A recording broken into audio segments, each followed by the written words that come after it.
Hello guys, welcome to my YouTube channel. My name is Harjeet Kaur. आज हम discuss करेंगे 28 फरवरी के डेली करंट अफेयर्स। तो अगर आपको इस पर्टिकुलर लेक्चर की पीडीएफ चाहिए तो उसके लिए आप मेरा टेलीग्राम चैनल भी ज्वाइन कर सकते हो, जिसका लिंक आपको नीचे डिस्क्रिप्शन बॉक्स में मिल जाएगा। तो शुरू करते हैं। सबसे पहले देखते हैं आज के इम्पोर्टेंट डेज। तो 27 फरवरी कल हमने किया नहीं था इम्पोर्टेंट डे, तो 27 फरवरी का भी आज हम डिस्कस करेंगे। तो 27 फरवरी को होता है world NGO day, non governmental organization day. तो इसका थीम क्या था? इस साल का जो वर्ल्ड एनजीओ डे था तो उसका थीम था building a sustainable future, the role of NGOs in achieving the sustainable development goals. Right. तो ये जो बेसिकली डे सेलिब्रेट किया जाता है to commemorate the non governmental organization या फिर नॉन प्रॉफिट ऑर्गेनाइजेशन जो होती है, उनके लिए ये जो डे होता है वो सेलिब्रेट किया जाता है। राइट। नेक्स्ट चलते हैं 28 फरवरी पे। 28 फरवरी को होता है नेशनल साइंस डे। तो नेशनल साइंस डे का इस साल का थीम क्या था? इंडिजिनस टेक्नोलॉजीज फॉर विकसित भारत। इंडिजिनस टेक्नोलॉजीज फॉर विकसित भारत किसका थीम है? नेशनल साइंस डे का। राइट। अब इस दिन की थोड़ी सी हम हिस्ट्री देख लेते हैं। 28 फरवरी 1928 को हमारे जो सर चंद्रशेखर वेंकट रमन जी थे, उन्होंने रमन इफेक्ट की डिस्कवरी करी थी। राइट। ये जो चंद्रशेखर वेंकट रमन जी थे, ये कौन थे? ये एक फिजिसिस्ट थे। तो इन्होंने इसी दिन 28 फरवरी 1928 को रमन इफेक्ट की डिस्कवरी करी थी। राइट। तो चलते हैं आज के इंपॉर्टेंट करंट अफेयर्स पे, जिसपे हमारा पहला क्वेश्चन है, how many astronauts have been nominated for Gaganyaan mission. अब गगनयान मिशन लॉन्च होने जा रहा है 2025 में, सबको पता है। तो उसके लिए अभी रिसेंटली 4 एस्ट्रोनॉट्स को नॉमिनेट किया गया है। तो 4 एस्ट्रोनॉट कौन है? एक बार उनकी पिक्चर देख लेते हैं। ये है हमारे 4 एस्ट्रोनॉट्स जिनको नॉमिनेट किया गया है गगनयान मिशन के लिए। राइट। अब उससे पहले 2025 में तो होगा गगनयान मिशन, मैन्ड मिशन है। यहाँ पे जो है ये जो एस्ट्रोनॉट्स हैं इनको भेजा जाएगा, ह्यूमन को भेजा जाएगा फर्स्ट टाइम। राइट। तो ये जो मिशन है ये कब होगा? 2025 में, जब वहां पे ह्यूमन को भेजा जाएगा। उससे पहले एक टेस्ट फ्लाइट होगी। टेस्ट फ्लाइट के अंदर एक रोबोट को स्पेस में भेजा जाएगा 2024 के अंदर, यानी कि इसी साल में ही एक रोबोट को वहां पे भेजा जाएगा। तो रोबोट का नाम क्या है? रोबोट का नाम है व्योमित्रा। राइट। तो एक फीमेल रोबोट है जिसका नाम है व्योमित्रा। तो इसको सबसे पहले टेस्ट फ्लाइट के लिए स्पेस में भेजा जाएगा 2024 में, यानी कि इसी साल के अंदर। उसके बाद 2025 में, नेक्स्ट ईयर के अंदर, जो मैन्ड मिशन होगा गगनयान का, वो क्या होगा? सेटअप किया जाएगा। राइट। तो उसके लिए 4 एस्ट्रोनॉट्स है, और ये जो 4 एस्ट्रोनॉट्स है ये कौन से ऑफिसर है? ये इंडियन एयरफोर्स के ऑफिसर है। इनमें से 3 ग्रुप कैप्टन थे। कौन कौन? एक का नाम है परसनाथ बालकृष्णन नैयर, और एक है अजीत कृष्णन, एक है ग्रुप कैप्टन ही है अंगद प्रताप, और एक है विंग कमांडर शुभांशु शुक्ला। तो ये 4 एयरफोर्स के ऑफिसर है इंडियन एयरफोर्स के, जिनको भेजा जाएगा गगनयान मिशन के लिए। तो उससे पहले प्रॉपर इनको तैयार किया जाएगा। राइट। तो ये जो अनाउंसमेंट करी गई थी, ये अनाउंसमेंट करी थी तिरुवनंतपुरम में। तो वहां पे ये जो एस्ट्रोनॉट्स भेजे जा रहे हैं, इनको कैसे डिस्क्राइब किया जा रहा है? इनको डिस्क्राइब किया है as a dreamer, adventurer and valiant man preparing to go into the space. Right. इनको स्पेस में भेजा जाएगा और उससे पहले इनको तैयार किया जाएगा वहां पे भेजने के लिए। प्रॉपर कंडीशंस वैसे सेटअप करी जाएगी वहां पे, सो दैट कि वहां पे जाकर वो प्रॉपरली सर्वाइव कर पाए। राइट। अब अगर ये हमारा मिशन जो है मैन्ड मिशन है, जो है 2025 वाला जो हमारा मैन्ड मिशन है, ये सक्सेसफुल हो जाता है, तो इसके साथ ही इंडिया 4th कंट्री बन जाएगा to send a human into the space, जिन्होंने मैन्ड मिशन जो है स्पेस के लिए किया है, और वो सक्सेसफुल भी रहा है। राइट। 2025 में जाएगा, और अगर ये सक्सेसफुल होता है तो इंडिया 4th कंट्री बन जाएगा to send a human into the space. पहला कंट्री कौन है? रशिया। सेकंड नंबर पे यूएस है, थर्ड पे चाइना है, और 4th है हमारा इंडिया। राइट। इसके अलावा और भी बहुत सारे एम्बिशियस प्लान्स अनाउंस किए हैं स्पेस के लिए इंडिया वालों ने। क्या है, हमारा एम है कि 2035 तक 2035 तक हम एक स्पेस स्टेशन सेटअप करेंगे और साथ ही साथ मून पे भी हम एस्ट्रोनॉट्स भेजेंगे बाय 2040 तक हम मून पे भी एस्ट्रोनॉट्स भेजेंगे और 2035 तक हम एक स्पेस स्टेशन भी अपना सेटअप करेंगे। राइट, नेक्स्ट चलते हैं। क्वेश्चन नंबर 2 है, Anurag Singh Thakur announcer setting up of film certification facilitation office. Film certification facilitation office कहां पे सेटअप करने का अनाउंसमेंट रिसेंटली किया गया है? तो ये अनाउंसमेंट किया है चंडीगढ़ में। तो चंडीगढ़ में अब film certification facilitation office setup किया जाएगा by the central board of film certification. Right, तो वहां पे एक बोर्ड सेटअप किया जाएगा सो दैट कि जो मूवीज बनती है तो उनको रिलीज करने से पहले सर्टिफिकेशन लेनी पड़ती है। ये जो central board of film certification होता है वहां से तो इजीली सर्टिफिकेशन ली जा सके, पायरेसी से बचा जा सके, तो उसके लिए चंडीगढ़ में भी एक CBFC का बोर्ड जो है वो सेटअप किया जा रहा है। राइट, तो ये अनाउंस किसने करा है? हमारे union minister of information and broadcasting जो है श्री अनुराग सिंह ठाकुर। तो उन्होंने अब चंडीगढ़ में CBFC का ऑफिस जो है वो सेटअप करने का अनाउंस किया है। ऑब्जेक्टिव क्या है? To promoting ease of doing business for film makers of the region, so that कि वो इजिली अपना काम कर सकें, क्योंकि उस रीजन में चंडीगढ़ के आसपास नॉर्थ इंडिया में जो भी रीजन है वहां पे जो सर्टिफिकेशन लेने का काम है थोड़ा आसान हो सके। राइट, तो अब देखो पायरेसी बहुत चल रही है फिल्म इंडस्ट्री में, तो पायरेसी के चलते हुए हर साल 20,000 करोड़ का लॉस हो रहा है फिल्म इंडस्ट्री को ड्यू टू पायरेसी। तो पायरेसी को रोकने के लिए ही ये जो CBFC के ऑफिसेस है वो सेटअप किए जा रहे हैं। राइट, नेक्स्ट चलते हैं। वर्ल्ड फर्स्ट वैदिक क्लॉक सेटअप इन। वैदिक क्लॉक, वर्ल्ड का पहला वैदिक क्लॉक सेटअप किया जा रहा है कहां पे? उज्जैन में। उज्जैन कहां पे? मध्य प्रदेश के अंदर। राइट, तो वैदिक क्लॉक के बारे में थोड़ी सी इंफॉर्मेशन ले लेते हैं। अब ये जो उज्जैन के अंदर वैदिक क्लॉक सेटअप किया जा रहा है ये वर्ल्ड का पहला वैदिक क्लॉक रहेगा। तो इसमें जो टाइम दिखाया जाएगा वो होगा according to ancient Indian traditional panchang. जो एंशिएंट इंडियन ट्रेडिशनल पंचांग है उसके अकॉर्डिंग इस पे टाइम जो है वो दिखाया जाएगा और मध्य प्रदेश के उज्जैन डिस्ट्रिक्ट के अंदर इसको सेटअप किया जाएगा। 1 मार्च से जो है इसको चालू कर दिया जाएगा।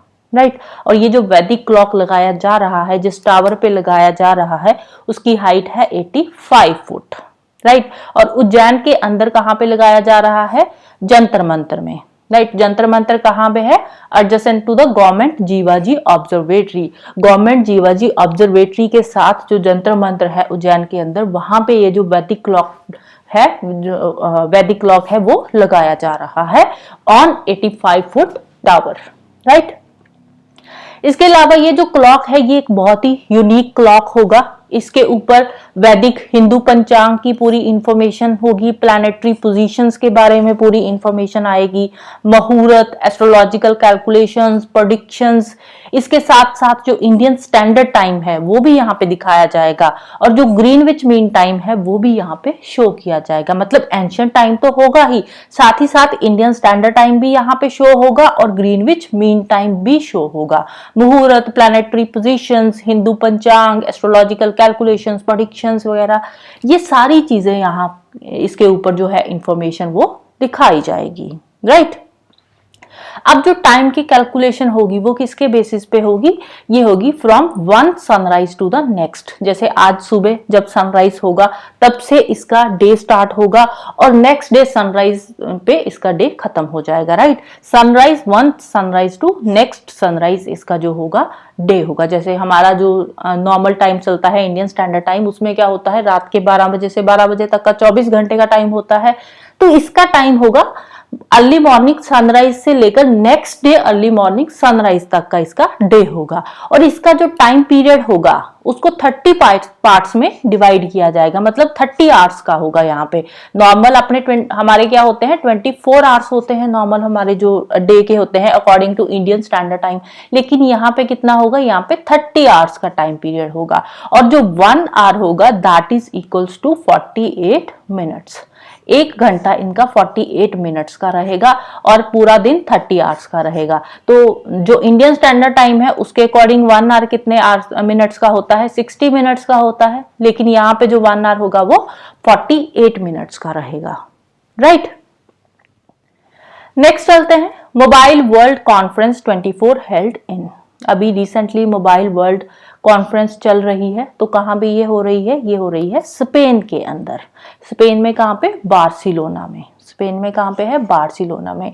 ये एक तरह का ट्रेड फेयर है, 26 फरवरी को शुरू हुआ था और 29 फरवरी तक ये चलेगा, राइट।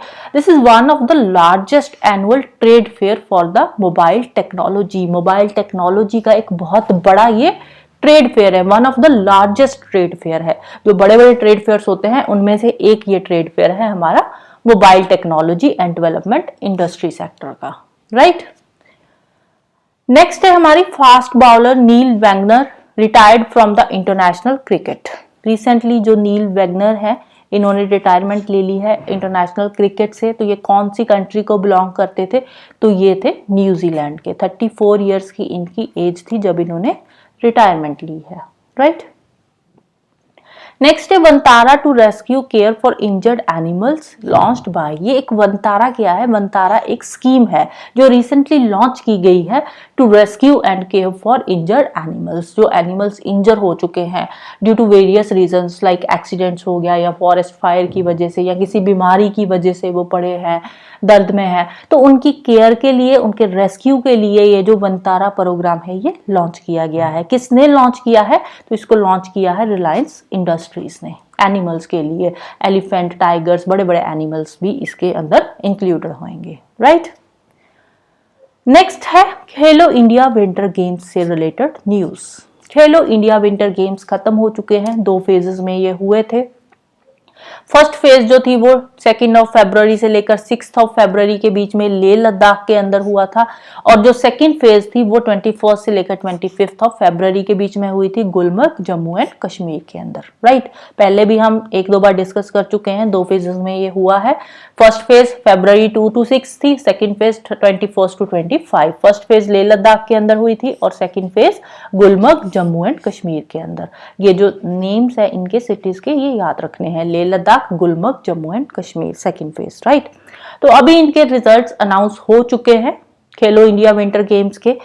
तो इसका जो टाइटल है वो किसने जीता है, खेलो इंडिया विंटर गेम्स 2024 का टाइटल कौन सी टीम ने जीता है, तो वो जीता है इंडियन आर्मी की टीम ने, राइट। टाइटल जीता है इंडियन आर्मी की टीम ने। इन्होंने कितने गोल्ड मेडल जीते हैं, 10 गोल्ड मेडल्स जीते हैं, 5 silver medals and 6 bronze medals जीते हैं। सेकंड पोजीशन पे आया है कर्नाटका।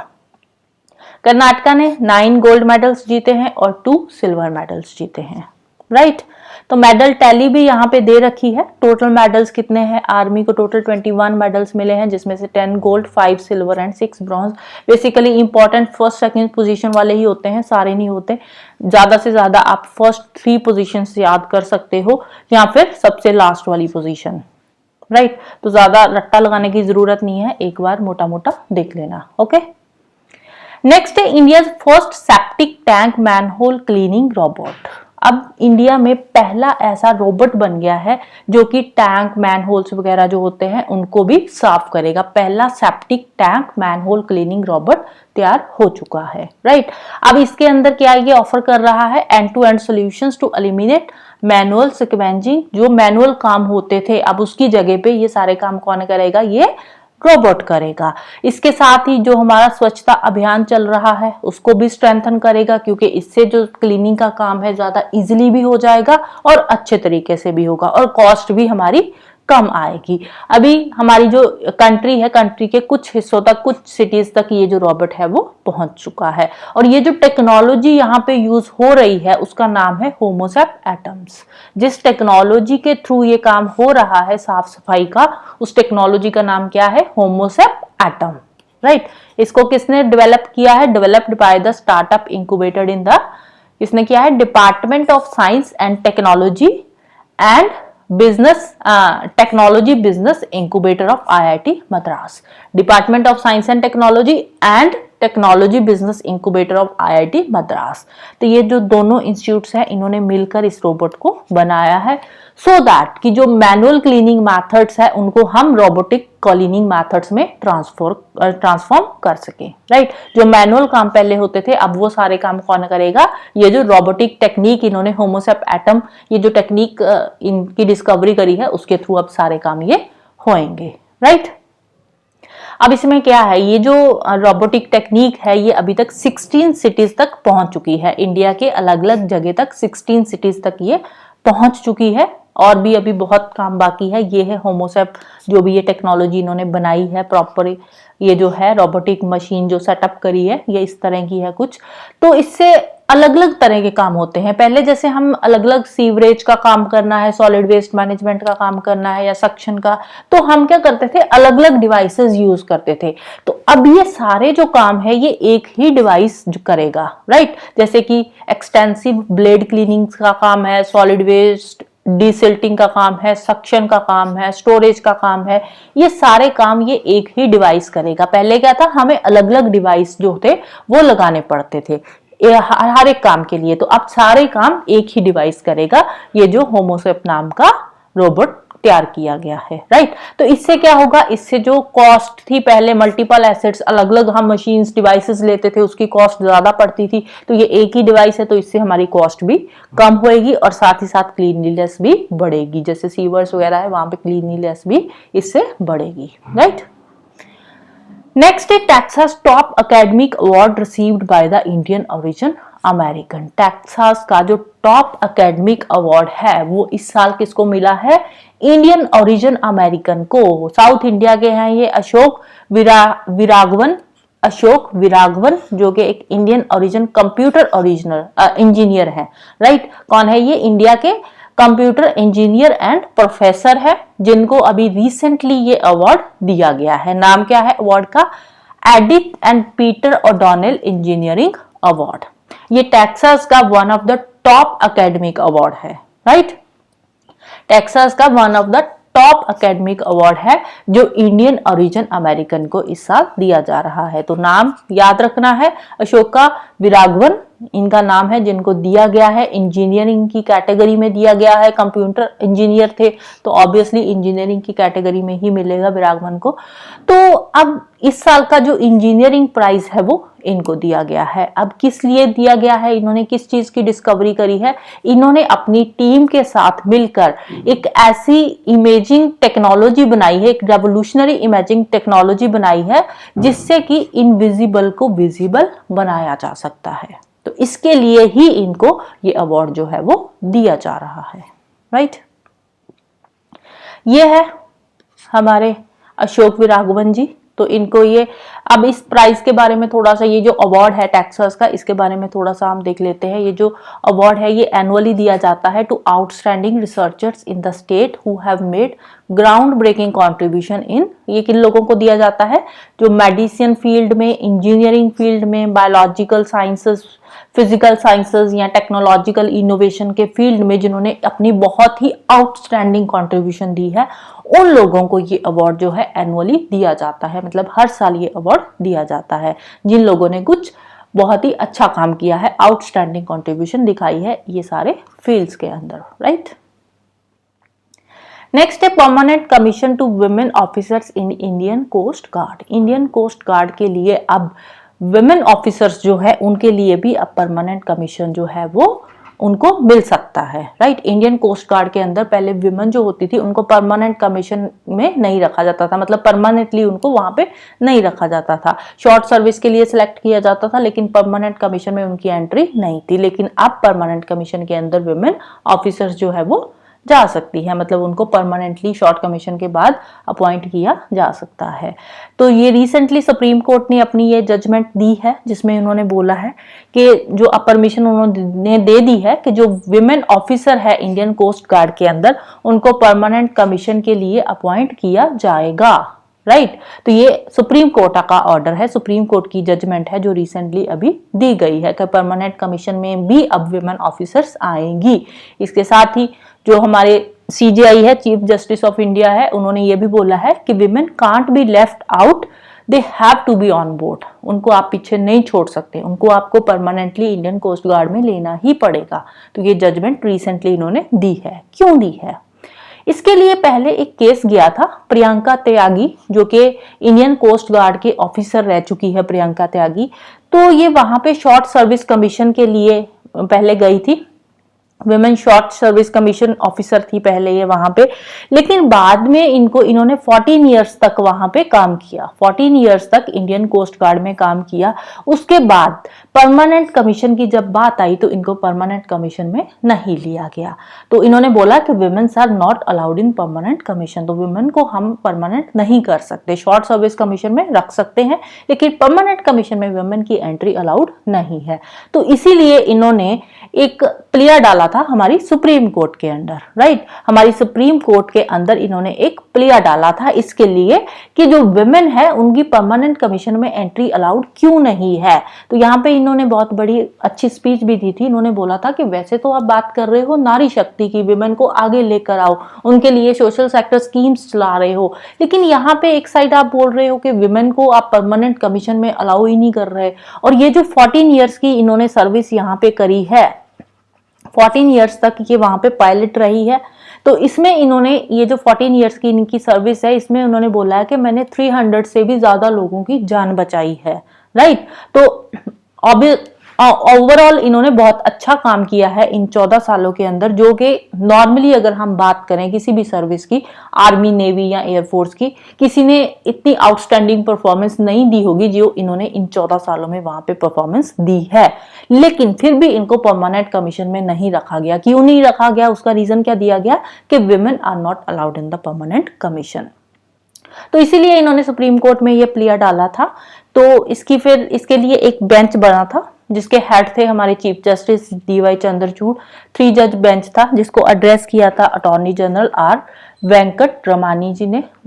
ये जो थे हमारे अटॉर्नी जनरल, ये सेंटर की तरफ से यहाँ पे अपीयर हुए थे।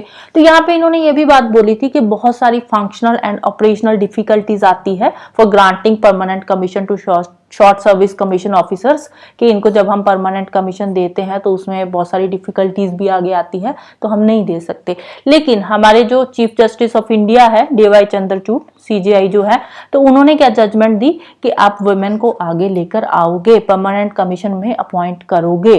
तो ये इनकी फाइनल जजमेंट थी कि अब जो वुमेन है वो परमानेंट कमीशन में आ सकती है। अब जो भी इसमें आप बोल रहे हो कि फंक्शनल या ऑपरेशनल डिफिकल्टीज आती है, अब उनको देखो, उनको चेक करो, उनका सॉर्ट आउट करो उन सब चीजों को, और विमेन की एंट्री अलाउ करो, राइट। तो इसके साथ ही हमारी आज की जो न्यूज़ है वो खत्म होती है। तो जाने से पहले वीडियो को लाइक कर देना, शेयर कर देना और चैनल को सब्सक्राइब कर लेना। Thank you, bye bye and have a nice day.